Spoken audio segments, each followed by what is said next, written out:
time on Instagram. So I thought I am going to attempt this and we'll see how it goes while I attempt it as well on Facebook. So it's going to be interesting today. Lots to juggle and lots to get through. So today we're going to be talking about abundance, and in a climate like this, is an interesting topic to turn to. But I feel that it's going to be a useful topic for everyone that is watching tonight. So, when we started this year, a lot of us talked about the things that we wanted to achieve. For one, I always start the year with a theme. I have a theme for the year, and it is said that without a vision, you have no direction. And even when you have vision and you don't take action, then it's like what you call building castles in the air, right? So my question to you up front is, do you have a theme that you set for the year? And I'll tell you why that is. So my name is Patience Ogumbono, and I'm a transformational coach, corporate trainer. And I'm very passionate about empowering introverted leaders, professional women, and entrepreneurs who feel that they are struggling, or they feel repressed, they are struggling with limiting beliefs, or they struggle with performance to be able to achieve goals. So I help to develop strategies, tenacity, unwavering self-belief that then allows every woman that I work with to go ahead and establish either a career or business where they can thrive and create increased impact, influence, and income. And this, for me, when I ask the question, do you have a theme for the year? I hope that when you join me, you can interact, you can share on your own insights that you have when it comes to abundance. I'm just checking my phone to see that that everything is working as it should, and that technology is not going to be freezing up on me. So we're going to be talking about abundance today. This is what is in my heart. But also, when I talked about teams, so for me this year, my team was focus. And for most of the year, it was very useful. I tend to go on a spiritual journey. And I ask God, for those that are spiritual, and I say, what should my theme for the year be? And I tend to get words. And last year it was transformation. And this year it was focus that I got. For most of the year, I was really focused. And what that did was to help me in terms of my journey to be able to create something new, something unique, and bring out energy, and to remove anything that was not aligned to where I was going, which was great. But as I got towards the middle of the year, and we've had a lot of struggle with COVID, I began to find that I was tuning into other kinds of teams that I could add. So, for example, in August, within my group, I'm the founder of the Visionary Introverted Woman Community. We did a summit called the Breakthrough Summit, and that was the theme for the month. And in September, we worked on looking at refocusing and energizing. And that's interesting because a lot of introverted women, one of the key things is building up energy, especially when there's a lot going on around, and you get your energy from the inside. Then it's worth learning, how do I build energy from the inside, because there's a lot going on the outside that could be distracting and not beneficial to you. So basically, that is where I'm coming from to say that October is my month of abundance, because that's the theme that I have for the month. And it's all about, I believe, consolidating as we get towards the end of the year. So what is abundance really, and how can you define abundance? The truth is, you can define abundance how you want, but sometimes you've got to look at it and ask, is it a feeling? Is it a mindset? Is it an attitude, a way of life, or all of the above? I guess I would say it is all of the above, right? Because when I think of abundance, I think about how I feel with what I have or don't have. When I think of abundance, I think about my attitude. And one of the things I want to say about attitude, confessing, is sometimes I get jealous. Yes. Raise up your hands if you don't. I do.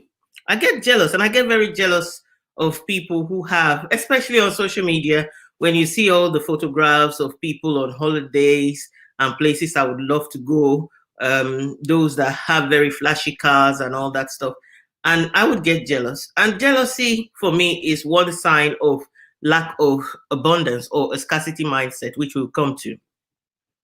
But on the other hand, I get jealous for things that, for some things, and I don't care about some things. So what does that mean? So for example, if you have a big house, I love big houses, and I want to live in a big house with lots of acreage of land. So when you show me a picture of that, I get jealous.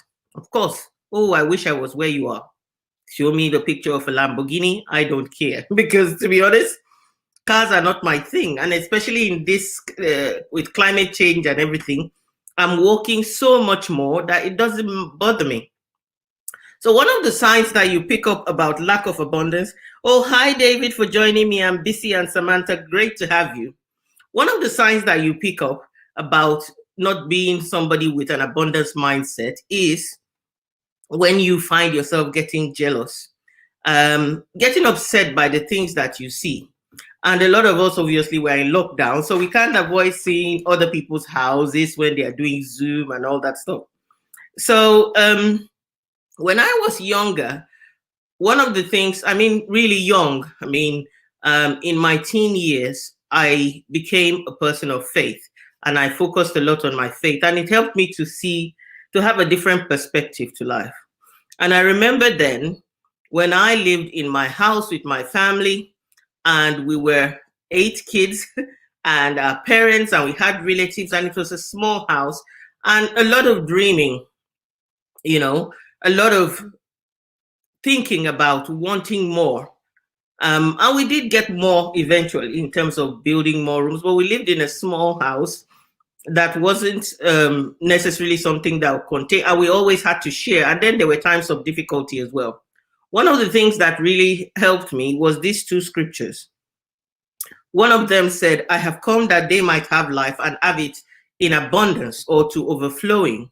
And I remember that really struck me like somebody. I'm this, for those that know personality, I'm a high I, and I'm a feeler when it comes to, MBTI or all those other ones. And it's like, I love depth in things. So it's more like when you talk about having life in abundance, that made a lot of sense to me, and it created a craving in my heart. And when I tell you about what I feel the definition of abundance is, you will understand where I'm coming from. The second one was about my potential, that I got a perspective and a revelation of what I really wanted to achieve. And that was the fact that the second scripture talks about out of your belly, those that believe, out of your belly shall flow rivers of living water. And I took that to mean giving life, giving value to other people, and giving of my full potential. And when it's a river, it is said that a river flows and a reservoir is stagnant. And it created that visual image in me about having an abundance of potential that keeps flowing, and I keep giving.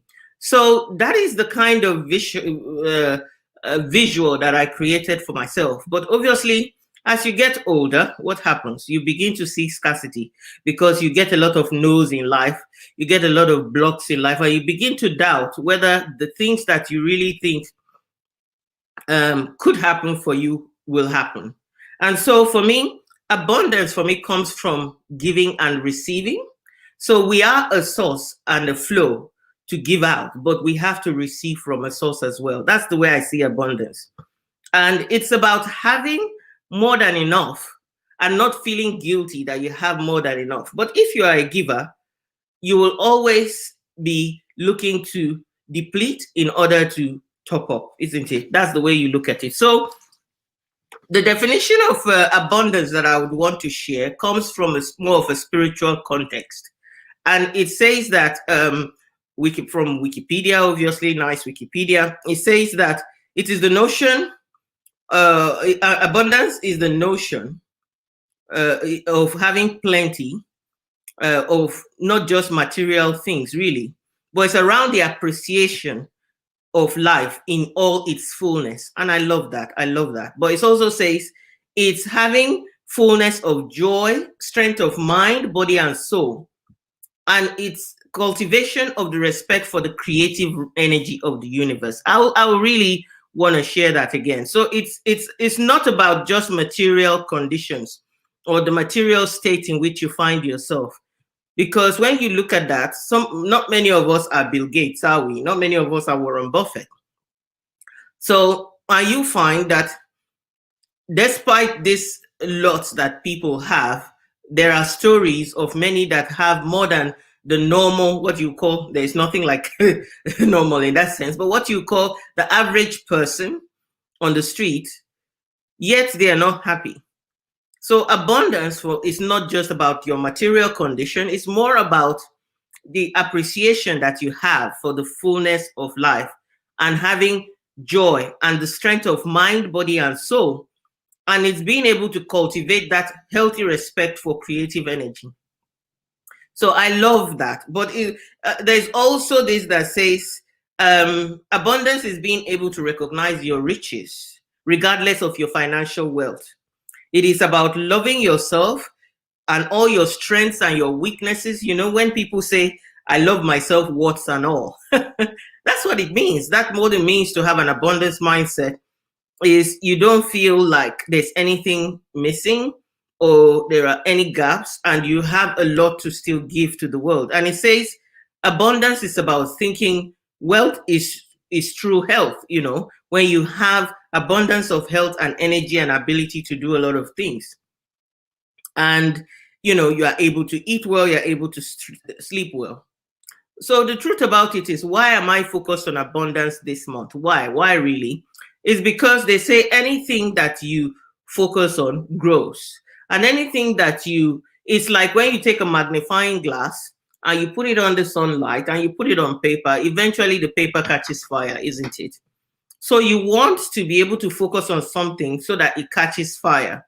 Like I said, as we grow older in life, we tend to flow through the process of absorbing lack. You know, jealousy is one of them, greed is one of them, selfishness. You have no reason to be selfish if you believe that there is more than enough to go around. You have no reason to be greedy and take it all. But we do. We go through that process in life. And when we do, there's a need for us to, and also when you find that you go through life and maybe you find closed doors in your face, you find that you suffer trauma or tragedy or things that make you lose things, you begin to feel a bit vulnerable about abundance, and you begin to think, no, I don't think abundance is real. So there's a need to focus on working towards it again. And that for me is what I looked at in this year, where I've made a lot of investment in my business, where I made a lot of changes, where I started to look towards a different direction. I wanted a kind of flow to come into my life. So, and when you talk about this season that we're in, I also look at things like September, for example. They say is the 7th month on the calendar, as opposed to this calendar that we've got. And that's 7 for me means perfection. Beyond perfection, what you have then is topping up with more things that are good, more things that are right. And that's how I see thinking about October being the month of abundance. And when you go out, you see a thing of giving way for the of the old to start trying to create space for the new. So that brings me to talk about, when you are talking about abundance, you want to talk about how do you attract abundance? How do you attract abundance into your life? Because you might be living a situation of scarcity, and scarcity, obviously, or lack, is where nothing is ever enough for you at any point in life. You feel that you have to have more and more and more. Of course, I think that the spirit within us as human beings, because we have, I believe, infinite potential. As my one of my mentors would say, the chair you see today was created twice, once in the mind of somebody and second in reality. So there are more and more things that within the mind of man that you need to, your desire would continuously be, to do, and to have more. But when you have more, it's not about wanting to keep the more, it's wanting to flow. Because I was asking myself, what's one of the whys why I do what I do at the moment? And the why is because I feel like all through life, I've learned so much that I can give away. I've learned so much that by keeping it, it doesn't do much for me. When I give it away, I create space for more. I create space to be able to absorb more and to absorb more of what I'm looking for. And I think when you have a scarcity mindset, you are holding on to what you already have. You don't have space to receive what you really want because you are holding on to all that you have in fear of losing. But when you give out of what you currently have, you are making space for what you want or for more of something different that will cause you to grow, that will cause you to see progress. That's what you're working towards. That's what you're looking for in life, isn't it? That's what we are all working and aiming towards, is to have more of what we want or to have more of what is needed for us to feel fulfilled and to live a fulfilled life. But if you have a scarcity mindset, you will currently be holding to that little that you have that needs to be a seed to create abundance. If an apple seed remains an apple seed in a plate, that's it. There's no abundance, but you have to plant it and then you are expecting a harvest. So I wanted to talk about then, how do you attract abundance into your life? How do you attract abundance? You have to, it's something you attract. You can attract abundance, you can attract scarcity, I believe. So for example, for me, one of the areas in which I would love to, or I'm working on abundance, when I say that I'm focused on abundance for October, is the caliber of people that I attract into my life. As they say, no man is an island. If you have scarcity mindset, you have a mindset that everything you can do or want to do, you can achieve only by yourself. But when you realize that no man is an island, that you can tap into other people's potential, then you can see infinite opportunities and you can see infinite reasons why you can give and receive as well. So I believe that one of the areas of abundance is having the right people around you at the right time. Being part of the John Maxwell team, being an executive director with the John Maxwell team, we always talk about the fact that we are people of value that are here to add value to others. So for you to feel abundant, you have to believe that you're a person of value. And obviously what you're going to give will be very valuable to somebody. What you're expecting to receive will be valuable. So how do you build an abundance mindset? So bearing in mind, I'm not a law of attraction person, but I believe that whatever you focus on grows. And so attracting abundance is always about this. And it says, refers to taking daily actions that draw more money or more abundance to yourself. Things like focusing more on abundance rather than scarcity. Many of us tend to, one way that you can focus on scarcity is focusing on what you don't have, rather than being grateful for what you already have and seeing how you can make what you already have stretch even more.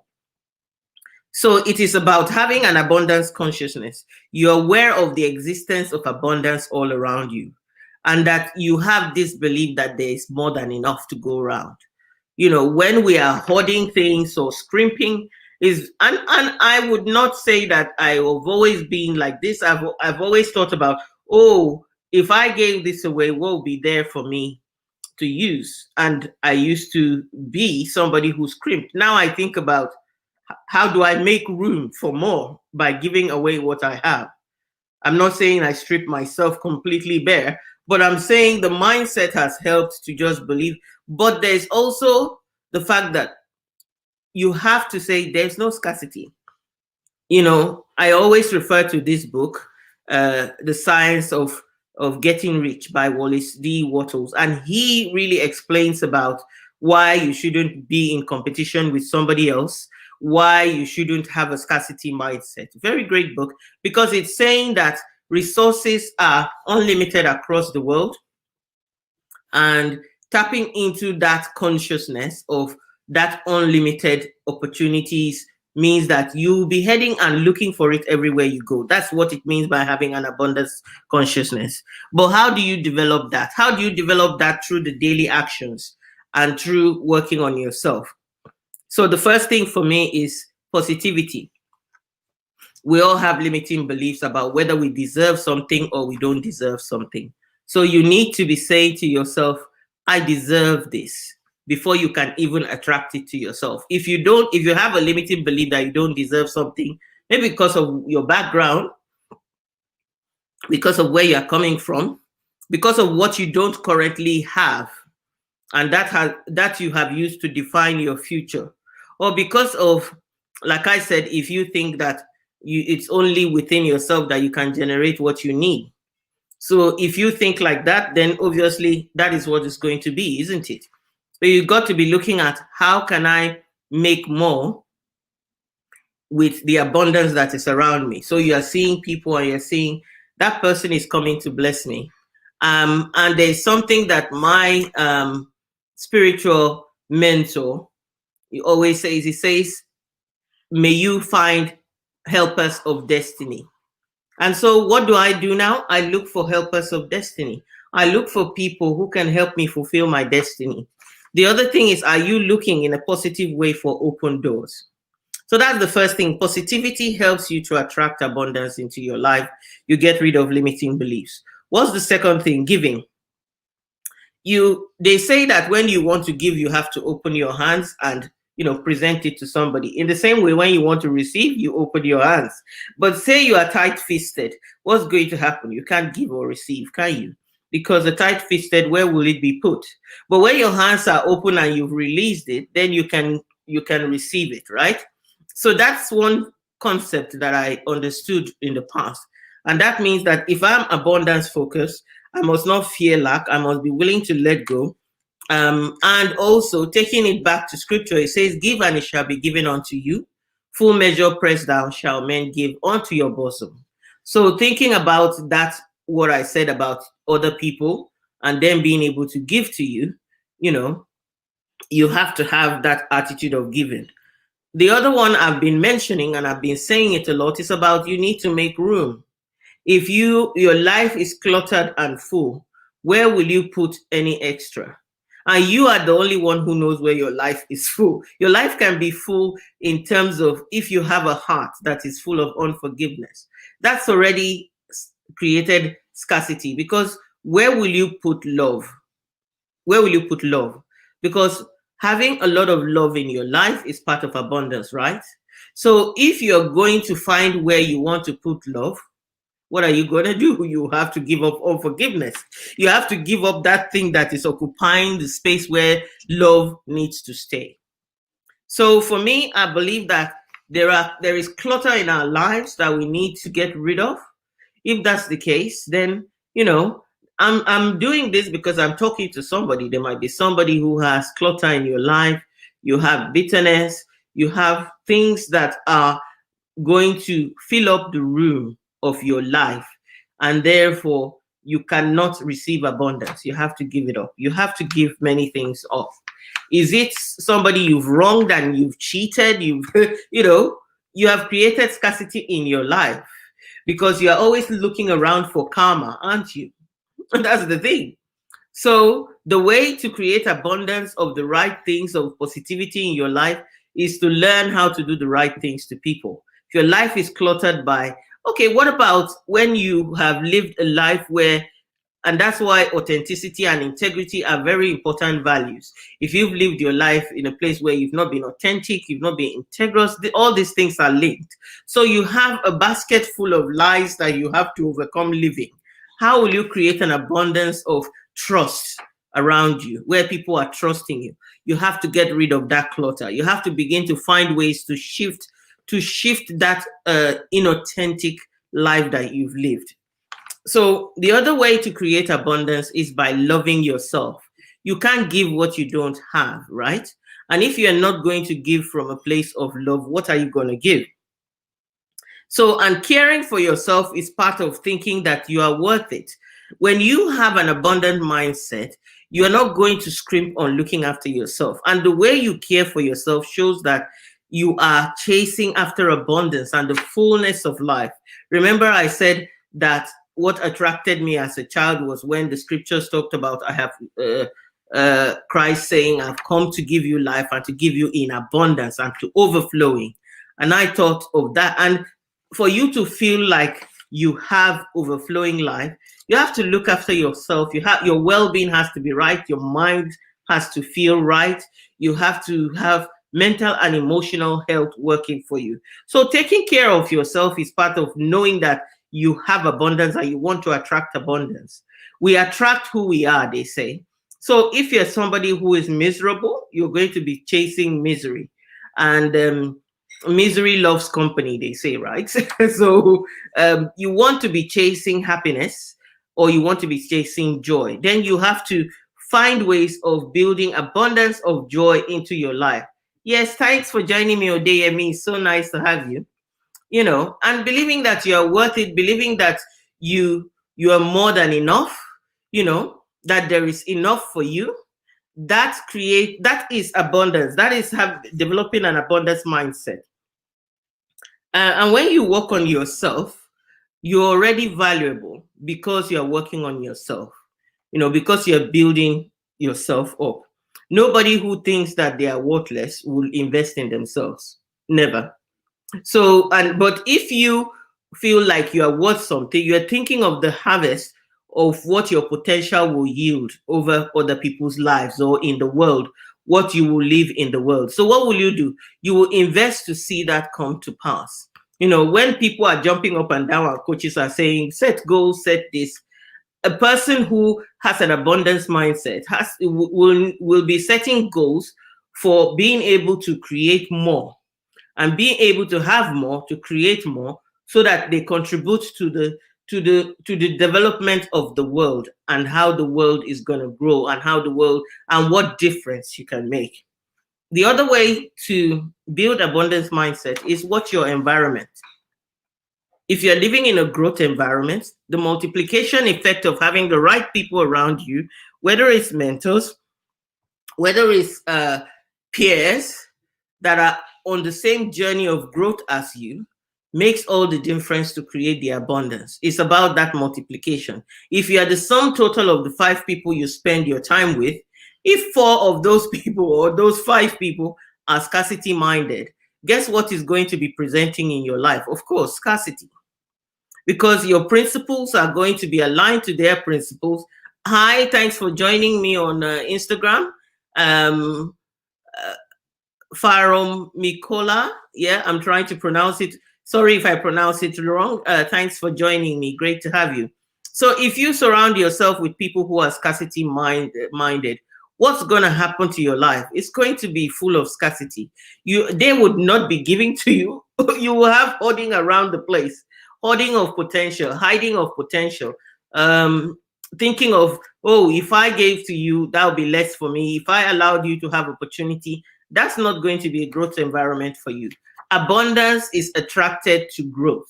So you need to create a growth environment for yourself, right? The other way to attract abundance is very simple. Use your mouth. Use your mouth and visualize yourself in a space of abundance. We can use our mouth to say the negative things. They say the power of life and death is in the tongue.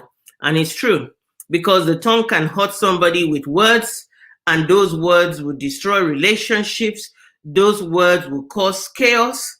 It will cause divisions. But words can heal as well. Words can encourage. Words can inspire. So, but words can bring to life the atmosphere of abundance. So earlier on during the COVID situation around March, I did a video where I talked about the fact that if you're speaking, speak life, because COVID is bringing death. So more and more, we need to be speaking life. We need to be talking about the numbers that are surviving. We need to be amplifying the positives that we want to see. So that's how affirmation is. And also spending time to, when I was a child, it's no secret, I always say it, I daydreamed a lot, you know, and they always say, oh, children, you should not daydream, you should go and do the work. Of course, if all you do is daydream, it's like building castles in the air, right? It doesn't add any value to you. Yes, Mary, growth environment, you're right. So basically, you need to be in a space where you're not just daydreaming, you are taking action. And therefore, one of the actions is a spiritual way you speak life. I am, for example, I am what I'm not yet, but I am that. Because, like I said, who you are is already in the spirit wanting to come out. So I said that what you see today is in there twice. A woman has not yet given birth, but she's carrying an egg, right? A man has not yet had a child, but he's carrying his sperm. The children exist already in that format. There just needs to be action to bring that to life. So when you think about your mouth as the instrument to also create, then you are going to be affirming. If you're a person of faith, then you're going to be prophesying. Yeah, you're going to be bringing to life. So that's what you need to be thinking about, is how do I affirm abundance rather than scarcity? Don't talk about, I always say, I'm not focused on my reality right now. I like one of my mentors. He says, I'm not going to make friends. You know, when you talk to him and you tell him, oh, I don't have this, I don't have that, and that's why I'm not doing XYZ. And he will say to you, if you want somebody to make a relationship with your scarcity, find a different mentor. You know, Paul Martinelli, he will always tell you, you know, I can't make any friendships with your scarcity. So when you say I don't have, that's your scarcity talking. Rather than ask yourself, how can I achieve what I want to achieve? So that's affirming, visualizing yourself in a different reality. Where do you want to be in 5 years' time? Fine. We don't know what 5 years' time is going to hold. I saw a joke and a comment on Facebook that said, imagine if you had been asked in 2015, where do you want to be in 5 years' time? Of course, you're not going to say in a situation of lockdown in COVID, are you? No, you're not going to say that. So because there's no way you could have predicted that that's what you will be happening. You'll say all sorts of great things. But guess what? Just because COVID happens, there will be something else next year. There will always be something. So that should not stop you from affirming, from visualizing the end results that you want for yourself. So I want to, coming to the end of this, because when I do this, I tend to want people to take the lessons in. There are two quotes that I saw that I really loved. And one of them is this: the world is full of abundance and opportunity, but far too many people come to the fountain of life with a sieve instead of a tank car. So that is interesting, isn't it? Visualize that. So when you're coming to the fountain of life, you bring a sieve that it just passes through, a teaspoon instead of a steam shovel. They expect little, and as a result, they get little. So there is this icky feeling that when you want more, it's an unrighteous feeling. Of course, if you want more to keep it without being a river and being a reservoir, then no, it's not going to work. But you need to go to the fountain of life, not with a sieve that is just, emptying it, but with a tank that you can fill up yourself. Fill up yourself. The other one says, and this was by Ben Sweetland. That's a quote by Ben Sweetland. I love it a lot. Another one is, prosperity is not just having things. It's the consciousness that attracts the things. And this is it. So when I was younger, I didn't like people always just focusing on just talking about prosperity. And there is a limit, that not wanting to go into that, but it's more about the consciousness that attracts the things, that attracts the prosperity in your life. Prosperity is a way of living and thinking, and not just about having money and things. Poverty is a way of living and thinking, and not just a lack of money or things. And there is poverty mindset. I can guarantee you, growing up, I saw people who would not lift a finger, they would rather live on charity. And when you are not lifting a finger to change your life, I see people with 2 arms, 2 legs, and sitting down saying that they cannot do anything to help themselves. That in itself is already poverty mindset, is scarcity mindset. But in and of all these things, being able to balance out your drive for more and more, it says godliness with contentment is great gain.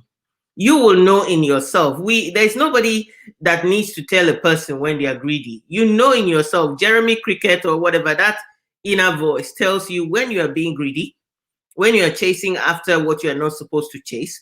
But also there is a hunger in your spirit that you can feel right now that is saying you are shooting below the belt.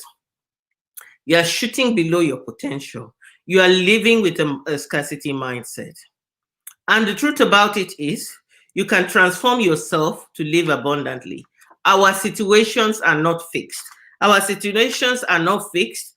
Our tomorrows are not guaranteed, but neither are they fixed. We can influence our tomorrow by what we do today, even if yesterday was not as good as it should have been. I'll say that again. We can influence our tomorrow by what we do today, even if yesterday was not as good as it should have been. And that is an abundant way of looking at it. One of the ways that you create abundance is to keep investing.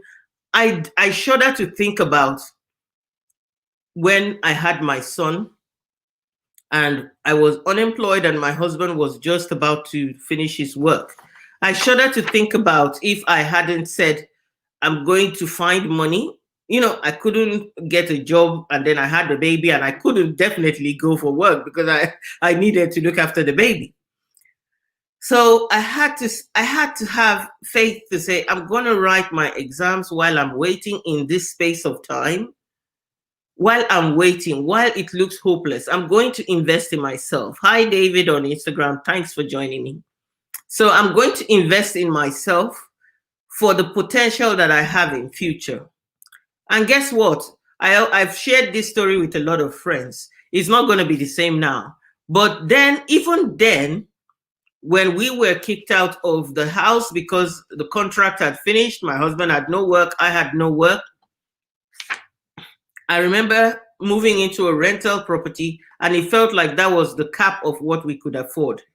And then again, we were being kicked out of that house again. Woo! Talk about constantly having the challenges that you have to face. Life is like that, isn't it? But challenges are opportunities for you to challenge what that challenge is bringing to your life. I'll say that again.